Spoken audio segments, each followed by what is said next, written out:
আজ থেকে ঠিক ১২ বছর আগের কথা। অচানক রোগে আক্রান্ত হয়ে ধীরে ধীরে নিভে যায় দুই চোখের আলো। গাজীপুরের শ্রীপুর উপজেলার খায়রুল ইসলাম হারান দৃষ্টিশক্তি, কিন্তু হারাননি জীবনের প্রতি বিশ্বাস। অন্ধকার নেমে এলেও জীবন যুদ্ধে হার মানতে রাজি হননি তিনি। অন্যের করুণা বা ভিক্ষার পথে না হেঁটে নিজের পায়ে দাঁড়ানোর সিদ্ধান্ত নেন খায়রুল ইসলাম। সংসারের দায়িত্ব কাঁধে নিয়ে শুরু হয় নতুন লড়াই, অন্ধকারের ভেতর আলোর খোঁজ। আগে আমি ভালো ছিলাম, কারণ আমার চোখটা নষ্ট হয়েছে, আমার রোগটার নাম হচ্ছে গ্লুকোমা। চোখের মধ্যে প্রেশার অনেক বেশি, সেই কারণে চোখের দৃষ্টিটা গেছে গা, রোগগুলা গেছে। শিক্ষার্থীরা খালি ভাই খালি ভাই আমাদের ওই বিস্কুটটা দাও, ওই বিস্কুটটার মূল্য আমি কই যে 10 টাকা। আমি তো 10 টাকা মাল বেশি না, 10 টাকা দেয়।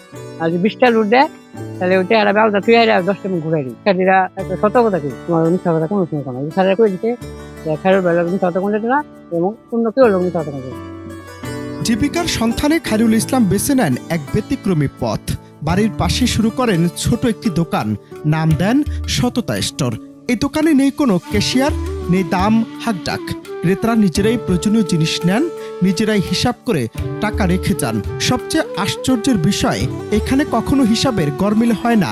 যেন দোকানদার যেমন সৎ, তেমনই সৎ তার ক্রেতারাও।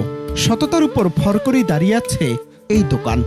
200-250 টাকা 300 টাকা সর্বোচ্চ আমি 10 টাকা পাই, মাত্র 300 টাকা আমার সংসার করে না। কারণ আমি যে বাইক নিয়ে আনি রাস্তা শুনে করে দিই, এছাড়া আমার কোনো অন্য কোনো বাইরের কোনো আমার ইনকাম নেই। আক্ষেপ তো আইলে এখন কালো আক্ষেপ তাই যাকে বালাতাম না। আচ্ছা আমি দৃষ্টি প্রতিবন্ধী হয়ে গেলাম, আমার টাকা পয়সা নাই, আমি দুটা ছেলেরে কিবা খাওয়াই, আর মেয়েরে কিবা খাওয়াই, আর বউ আছে আমি কিবা দিয়ে না বেশি করে রাখ। আল্লাহ টেনশন নামাজ পড়ে ফাঁস তো তোমার আল্লাহ টেনশন খাইতে চাই। আল্লাহ তুমি কোনো একটা বান্দার মাধ্যমে যদি আমার রিজিকের ব্যবস্থা তুমি করে দিতা, তুমি তো সবকিছুর মালিক, হায়াতের মালিক, রিজিকের মালিক, যে সব কিছুর মালিক তুমি আমার রিজিকের ব্যবস্থা করে দিই। স্থানীয় সূত্র জানায়, পাশের শিক্ষা প্রতিষ্ঠানের শিক্ষকদের উপদেশে কোমলমতি শিক্ষার্থীরা এই দোকান থেকে প্রয়োজনীয় জিনিস কেনে এবং সঠিক মূল্য বুঝিয়ে দেয়। ছোট বয়স থেকে সততার শিক্ষা নিতে এখানে আসে তারা। বিশ্বাস আর নৈতিকতার এই চর্চাই সততা স্টোরকে করে তুলেছে আলাদা। দুর্নীতি আর প্রতারণার ভরা এই সমাজে খায়রুল ইসলামের দোকান হয়ে উঠেছে একটি জীবন্ত পাঠশালা, যেখানে শেখানো হয় ন্যায়, আদর্শ আর মানবিকতা। হাজারো কষ্টের মাঝেও খায়রুল ইসলাম প্রমাণ করেছেন, শারীরিক প্রতিবন্ধকতা কখনো মানুষের মনোবল থামাতে পারে না। দৃষ্টিহীন হলেও তার জীবনের দৃষ্টিভঙ্গি সবার চেয়ে আলোকিত। সততা স্টোর এখন শুধু একটি দোকান নয়, এটি একটি মানবিক আন্দোলনের নাম।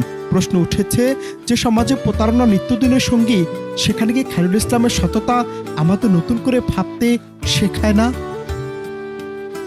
অনন্ত হাসান মাসুদ, বাংলা টিভি।